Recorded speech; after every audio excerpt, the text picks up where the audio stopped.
Marco, Sean, you know where I wasn't? I know where you weren't. Yeah, you were not. You were not where HD was, which That's is right. SecTor in Canada. But you were there last year, I was so there last year. I don't I feel too know. bad. I wasn't there either last year, so I know. You missed it last year. I I got to know. go. I'm really sad I missed it. It's really phenomenal community up there, and obviously sector.ca. It's a security education conference in Canada, Toronto, Canada specifically. It's the Sector name.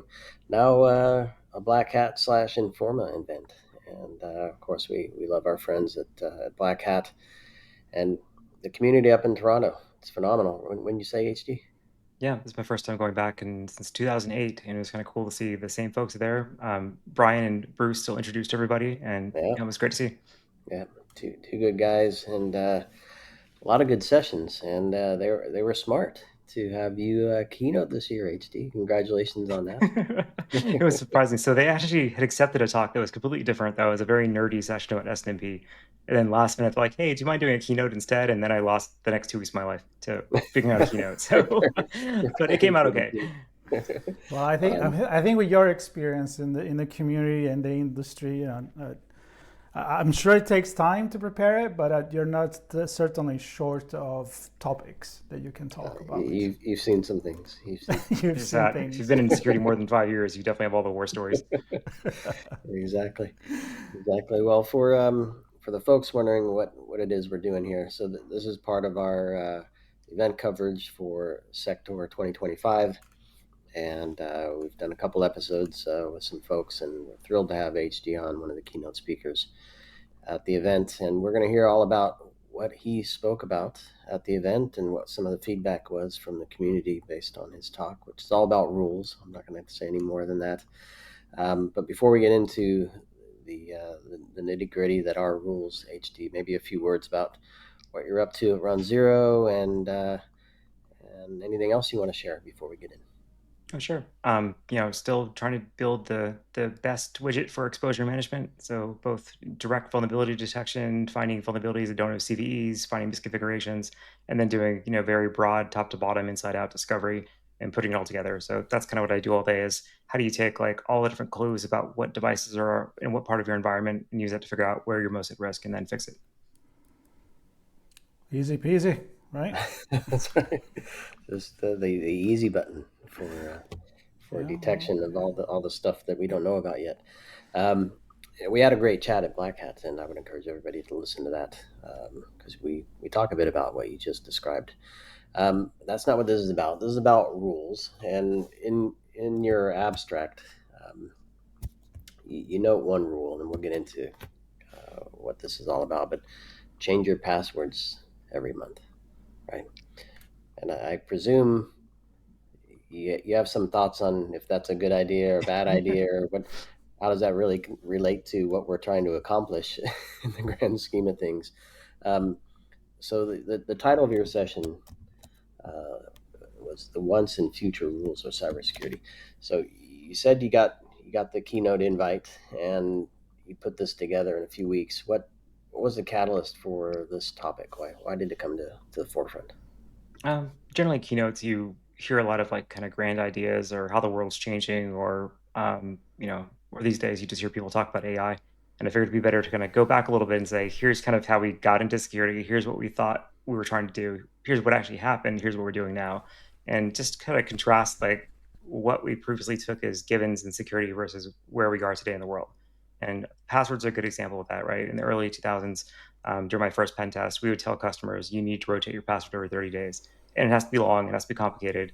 And if you write it down, we'll smack you on with a ruler and we'll look under your keyboard at night to see whether you've written it down on a post-it note, all that stuff. And what happened is that people just picked really bad passwords. Then they would do summer 2025 and autumn 2025 and summer 2025 one and summer 2025 two. And like basically, you can't expect people to be good random number generators all the time. And now if you look at what the recommended mechanisms are for password management, typically we're asking people to use password managers. What's more important, as opposed to rotating your password quickly, is just having a unique password per site and having a secure way to literally write it down. So we went from telling people that they had to change it all the time, never to write it down, to saying you must now write it down all the time, and then have a unique password per site that you never change. So I have a question. I mean, and it's related to password because sometimes I tell the story on. We used to have password back in the day just to enter in the, in the castle. Like the door is closed or the town walls are closed, and what's the password? And we're kind of like it's still already just to start a very old way to manage things. But my question for you is, for these kind of rules, and not specifically the password one, is it because they were kind of wrong to start with, even in 2000, looking back in retrospective, or is it because the technology and the way we interact with the internet and the computer nowadays has changed? So was it like bad by default, or they become bad rules? I think a little bit both. Where that rule came from about changing it all the time really had to do with expectations that people would share their passwords. Like kind of your password example, right? Everybody's the same password. You go to the castle, you say, here's the current password of the week of the day, but everyone knows the same password. And when you ask your coworkers to go log into a web portal, you say, what's the current password today to log into the portal? And so the idea was that everybody was sharing passwords back in the 90s and early 2000s. And the way to get around the issue of people sharing passwords was to force them to change it all the time, as opposed to guarantee every user had their own password. So once we changed the expectation that everybody had to have a unique password per human being, then the needing to change it all the time stopped becoming a requirement. Now, when you define rules, this specific one around passwords is a rule, was a guideline. I think it was a recommendation that then later over time was retracted. To me, that's a policy that then turns into a control, right? Some technical control. How do you define rules in that regard, and what are, I don't know, how did you present that concept to folks Well, that sure.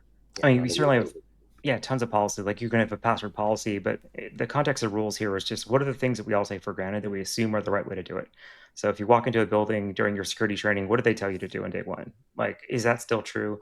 How has it changed over time? So less so like the details of the policy, and more of just kind of like the common sense or quote unquote common sense mechanisms that we use to manage security in our daily lives and work.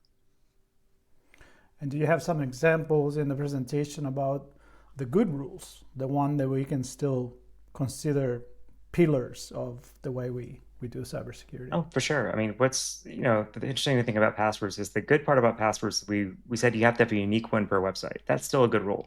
And we found out repeatedly as every website got compromised and you'd end up in these giant, password leak databases. People then do password stuffing attacks, then try your same password from site number one against site number two. Like that's actually been a really good rule. Having a unique password per portal you log into is still a great thing. Other rules we looked into were um, uh, let's see, trying to think of a good example of that. When you come up with a recovery mechanism, your recovery mechanism still has to be just as secure as your initial authentication. So if you have, a 2FA, for example, but your 2FA goes to an SMS line to your cell phone someplace, well, that's probably not good. It's probably less secure than your initial password was. So one of the early rules was whatever your recovery mechanism should also be just as strong as your initial authentication. Otherwise, attackers wouldn't go through the front door; they would just do a recovery process instead. were there any stories that you shared? I mean, like we were joking earlier. You've seen some things. When you're doing your keynote, did you share any stories with folks that piqued their interest, raised the hair on the back of their necks, or anything like that? Sure. One funny one was around the passwords, right? I was doing a pen test for a credit union back in 2002, and the guy we're working with, his name was Dave, fantastic. He was the IT manager. He'd been there for 12 years. He'd worked his way up from the mailroom, kind of been the lowest person on the rung, all the way to the head of IT. And he was really excited to get the pen test. It was their first real security assessment. He just rolled out this policy that said people had to change passwords and was very excited to see like what would happen. So us being like cocky pen test people, we'd show up and we'd dump the SAM database and crack all the passwords. And the very first thing we notice is like hundreds of employees all have the same password of F Dave. Like it wasn't just that people had the idea. It's like, no, they got together and intentionally decided they were gonna have a password of F Dave because they were so mad about this policy. And Dave took it very personally. Like he was so mad about it. He was like literally in tears on day two. And he actually quit his job after the assessment was done because of that. Wow. It just pulled the rug out his entire worldview and how he worked with his coworkers. And the only silver lining in that story is we ended up hiring at my job. So we ended up hiring Dave to come and join our company as customer success because he was such a great people person. That's I, super like, cool. I love it, and this goes a long way to go that during October is Cybersecurity Awareness Month. it's not cybersecurity very popular topic, right? You bring it to the company, you're the department of no, or department of it's going to take me forever to do these things, I don't want to do it. And that's definitely, that kind of culture that, I don't know, do you feel it is changing nowadays? Is technology helping to make it a little bit easier than what it used to be, or people understand that cybersecurity is part of being in an office? I think folks understand it, but until it's really their problem, they don't care. Right. And we still have the same challenge of like every CISO job is a little bit like playing duck duck goose. Like you don't want to, or musical chairs. You don't want to be the last person sitting there when the breach comes in. And there's only so much you can influence as a CISO to prevent that from happening. Like so, your job is to accept the risk and then possibly be the scapegoat and hope it doesn't happen on your watch. And it is what it is. I mean, obviously, there's companies out there that really bring security as a core value and is driven top down. Those are fantastic. Then you have other companies that are constantly being pulled in front of the Senate to talk about their latest giant data breach. And there's nothing that we're going to do differently that's going to prevent that from happening next year. I mean, that's just the way it is, right? It's never going to be worth the cost to really secure things to prevent that from happening. So instead, what we have now is every one of us has 15 different, credit monitorings in the background. Like we've overlapping credit monitoring programs across all of us now. We just kind of given up, right? I would say the OPM breach, for folks who aren't familiar, is probably the worst one in the history of the US. That's every single person who ever applied for a position of public trust or a clearance. Their entire life history was leaked in that breach. And you don't really need anything else at that point. Like if you have the OPM data leak, you have the detailed history of everybody's person who's ever worked anywhere in a sensitive position in the US all at once. And after that, kind of every other breach kind of pales in comparison in terms of the impact to, security services, defense, et cetera. Do you think there's bad publicity for cybersecurity, because we always talk about the negative things when bad things happen, but people don't understand that there is, for breaches that happen, there is so many breaches that do not happen. So are we having a healthy dialogue with the communities? That's a good point. You only hear about security when something wrong happens, right? You don't hear about all the things that didn't explode or that didn't Nope, happen in between. But we never. also take it for granted. But I mean, that's also kind of the point, right? If you're going to be able to Yeah. do business on the internet, you're required to take security seriously. You're required to do all these programs. And of course, you would only hear about it when it fails because that's you screwing up. Like what the, we assume that security will be a top line priority for every company we do business with. And we only really get upset when we find out that isn't true and it becomes something that affects us personally or otherwise impacts someone we care about. Um, but it doesn't make it any better. And so, you talk about security being the Department of Knows, and a lot of CISOs would like to say that, oh, we're security enablers. That's true. Like if it wasn't for security, you couldn't do anything at all at your job. You could not do online insurance. You couldn't do online e-commerce. But at the end of the day, you're still going to be a department of slow down, of no, of check the boxes, of follow our policy, of accept the risk, et cetera. Like there's no way around that, right? You need somebody to be the person who's going to raise their hand and say, hang on a second here, let's make sure we're doing this correctly. I'm wondering, because I had a conversation the other day about we overcomplicate things to some degree, and some rules sound good and may reduce the risk a lot, and therefore it's a good idea to implement a rule to help, yeah, protect the business. But then it's just not feasible. And I'm looking at back to kind of this access, maybe not necessarily passwords, but access control and PKI. Um, Great idea, hard to implement, expensive to maintain, has its own flaws if you start storing your keys in public public domain. So, are there rules like that where we just haven't seen adoption? So they're good ideas, but not really feasible in terms of adoption, that still exist, or maybe we should look at a little more closely and learn from. The example where we're finally starting to cross that line from something that would, what we want it to work, how we want it to work versus how it actually works is around passkeys and hardware tokens. We've gotten to the point now that like instead of having to remember your password manager, you literally just open up your phone, do a biometric thing, and then it unlocks the website. And the authentication sequence you're doing of unlocking your phone may not be the most secure thing in the world, but the device, the authentication material, the key material lives inside of a hardware enclave in your phone, and that actually is protected. And depending on your enclave, it could be secure, like in the case of an iPhone, or terrible, like in the case of BitLocker. as we saw with repeated attacks against BitLocker, like if you don't have a pin on your BitLocker, it's bad news. You still have to call it data loss if you lose your laptop because of the weaknesses there. So we're getting there. I feel like passkeys are a good example of where we're able to actually simplify authentication and get to the point where users have strong authentication everywhere. And then that's only as secure as the enclave or the OS protection, of course, for the passkey. But we're getting there. Where I think there's other cases where we're just not going to get to. Like if you want to, let's say, store your information online in a way that no one else can access, good luck. Like no cloud provider is actually going to encrypt your data at a per row level. They're not going to be able to do half the work they want to do. We talk about things like homomorphic encryption, where your cloud provider can't see what you're doing with your data, and yet it's not really worth the cost to do that yet. So we're a long way from being able to do real private computing. As much as we talk about things like SGX and trusted execution and things like that, like the whole Apple private computing cloud, all that really depends on the hardware being secure. And there are some really neat attacks that came out in the last week or so of doing direct attacks on the RAM sticks themselves, basically creating like an interposer of the memory stick and using that to basically leak crypto keys and decrypt and so on. So the short version of that is like we spent all this effort trying to create these like private compute clouds and trusted computing, only for somebody with a $50 bit of kit to be able to break into your server and steal the password anyways. So what does it actually matter? Interesting. And what was some of the? I know somebody like you must have a lot of people come up to the stage and want to talk to you, and obviously you had a booth at SecTor as well. So I presume a number of folks came by and talked to you at the booth. What was some of the feedback or follow up questions that people had after you shared some of these things? One of the examples I've provided is that we talk about the network perimeter being this kind of like hard, crunchy outside and the soft, chewy inside. That's what the old security model was. And supposedly we've made it better. We've now made it so you've got Beyond Corp and zero trust and all this kind of fun stuff. But we really haven't solved the problem. We still have networks full of IoT devices. We still have firewalls that have gone from being the thing that we depend on to protect our networks to now being the number one way into the network. So I think a really funny stat there is Mandiant has this breach report that I put out once a year, and the top 4 initial access vectors for 2024 were all security products. There are people getting compromised through their Palo Alto firewall, through their Avanti endpoint manager, and then through their Fortinet appliances. So we've went from these products being what people bought to secure the networks, these products now being how they get compromised.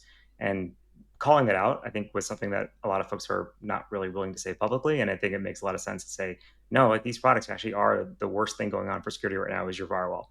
Like you're paying money to a quote unquote security company to then get breached by vulnerabilities that shouldn't be present in those products that should have been fixed decades ago based on the type of flaws we're seeing. So a lot of folks can reach out saying, wow, I'm glad you called out these vendors for doing all these shady things and causing more problems than they solve. And also thank you for not talking about AI. Those are the two big things that stood out. So you don't want to talk about AI. That's what you're You saying. can, but there's enough people talking about AI. I don't think we need to. I know. I was just making a joke, but I do want to talk about as we wrap this about the future a little bit. So we talked about maybe the rules that are worth to keep, the rules that are need to be trusted and don't even look back. Do you think there, with the change again of technology and sorry, I'm going to have to say AI and all of that, do you think what kind of rule do you think we will have in the future that will be necessary to add to the arsenal? I mean, the one that's still true so far is like segmentation is still a thing that we aren't doing very well. Like whenever you have devices that have shared trust and you have to put them all in one spot, like you have to put all your IoT or OT equipment in the factory on the same network because it has to work together. Like you have to put that off in its own segment, you need to isolate it, you need to monitor it. You have the same problem now happening with AI and with data. Like you see the various prompt injection attacks are kind of endemic. Like there's no real way to fix them. That's just how this technology works. It's like trying to prevent cross-site scripting inside of JavaScript in your browser. It's like, no, that's literally how the technology works. There's no such thing as injection. It's all injection, right? So if you talk about doing agentic AI flows and how you're pulling data from different sources and pulling those into your queries and whatnot, by definition, it's vulnerable to attack. It's going to be vulnerable to somebody manipulating a response and then causing it to then redirect your instructions to something else. So kind of as a technology, AI and agentic flows are fundamentally broken at this point. There's no way to separate your data layer from your control layer until we fix that. We're just going to go repeat all the same problems we had with cross-site scripting and SQL injection all over again. At scale, because we put it in the hands of everybody. I'm going to ask this future question. And do we need to rethink the way we think of rules? because the examples we've given are we have technology, we use passwords to grant access, and then we write a rule around that. So what's the rule? Change your password every 30 days, or use a password manager. And I'm wondering, are we missing the point of the rule by asking it from a technical perspective, or does the future hold a rethink of how we ask that question and answer that question for rules? That's a good point. A lot of what we do around like network segmentation is because we have to, because the network side is just really fragile and there's no authentication. And if we didn't have that problem to start with, we wouldn't have to worry about doing the segmentation in the first place. So could we redesign our network stacks or administration protocols or something else to get there? It's one of the things I'm excited about with like passkeys is that we're finally moving from like a secret that you have to keep in your brain to a secret that's actually stored in the hardware that you're kind of unlocking on the fly. And so you can have some of the HSMs that are out there, the hardware storage modules for serious crypto keys, they only have a 4-digit password, and that's okay. Like it's amazing that you can actually have a really important secret protected only by a 4-digit code, and that being a totally reasonable way to defend something, as long as your hardware is secure enough to prevent brute force attacks. Or if you guess more than 3 pins in a row, like it wipes the machine, right? That's our way of solving this problem. So we're starting to finally change the rules a little bit by kind of moving the attack vectors, by having stronger kind of built-in security. And it took us a long time for the technology to catch up before that was actually a thing. For the last 20 years, whenever somebody said, "Oh, my hard drive will auto unlock," it's like, great, we'll give me 20 minutes and a debugger and a JTAG cable, and now it's unlocked anyways, right? So it took a while for us to kind of like deliver the security we've been promising in a bunch of areas to be able to change those base levels of technology. But I think you're right. Like things like passwords, maybe we shouldn't have them anymore. Maybe there should be something else, like identity keys, authenticated, like crypto tokens for everything. Same thing with like network access. Maybe we just don't have web-based management anymore for network devices. Maybe we can put a different way to do it. Yeah. And you mentioned zero trust earlier. Maybe we have to accept that OPM is reality, right? Everything is exposed and assumed breached or assume accessed and act accordingly. And I'm just thinking of recovery, right? You talk about 3 password attempts and you wipe the machine. Well, that's only good if you have a way to recover. If it's and somebody else can't trigger those 3 attempts. Exactly. Exactly. The only thing I can think about is the first rule of cybersecurity is that you don't talk about cybersecurity. And don't plug it in. That was the Fight Club, right? That was a Fight Club. I'm sorry. It was fun. It's always fascinating chatting with you, HD. Spark with that, Sean. Yep. Good stuff, and glad you had a chance to connect with the folks in Toronto at SecTor. I presume folks who registered and attended have a way to connect to your presentation at some point, and hopefully do that. And if you make that public, let us know. We'll share that with folks as well. Until then, everybody should just connect with you and ask their questions directly. And HD, thanks for sharing your story with us about your keynote at SecTor. Hope to see you at another event soon, or tell another runZero story as well. And thanks everybody for listening and watching to this conversation with Sean and Marco as we continue to cover events all around the world. Thank you.